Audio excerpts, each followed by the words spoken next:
Bonjour, je suis Guillaume Duprat, auteur-illustrateur, et je vais vous parler du Livre des Temps. Le Livre des Temps est un livre sur lequel j'ai travaillé pendant plusieurs années, et c'est un documentaire assez exceptionnel qui essaye d'être à la fois exhaustif, donc qui aborde tous les aspects du temps, qui est aussi ludique.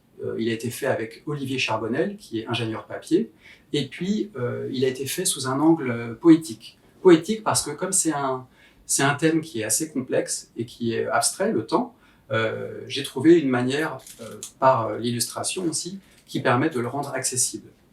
Alors, le livre est composé de différentes doubles pages, et ces doubles pages ont toujours des animations, conçues avec Olivier Charbonnel, qui permettent de rendre accessibles des thématiques qui sont parfois complexes.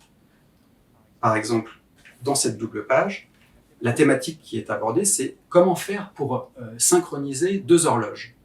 Comment deux téléphones peuvent être à la même heure aujourd'hui. Cette histoire, en fait, elle remonte à il y a très longtemps. Et pour le comprendre, on voit là, par exemple, l'époque des églises. Au Moyen-Âge, chaque horloge avait son temps propre. Chaque village avait sa propre heure. Et il a fallu attendre le 19e siècle, avec le développement du chemin de fer, pour que les horloges se mettent à l'heure. Et ensuite, il y a eu l'invention du temps universel coordonné. Dans ce livre, vous trouverez également les aspects subjectifs du temps.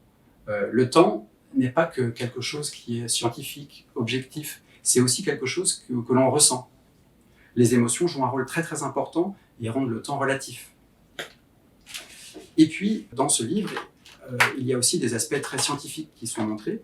Là, par exemple, c'est une double page sur la relativité, avec une expérience imaginaire qui a été imaginée par Langevin à la suite d'une conférence donnée par Einstein. Et selon cette expérience imaginaire, deux jumeaux sont sur Terre. Il y en a un qui reste sur Terre, tandis que son frère, lui, va faire un voyage spatial à la vitesse de la lumière. Et il va revenir des années plus tard, et il va revenir en étant plus jeune. Tout ça parce que la vitesse ralentit le temps et parce que la gravité ralentit le temps.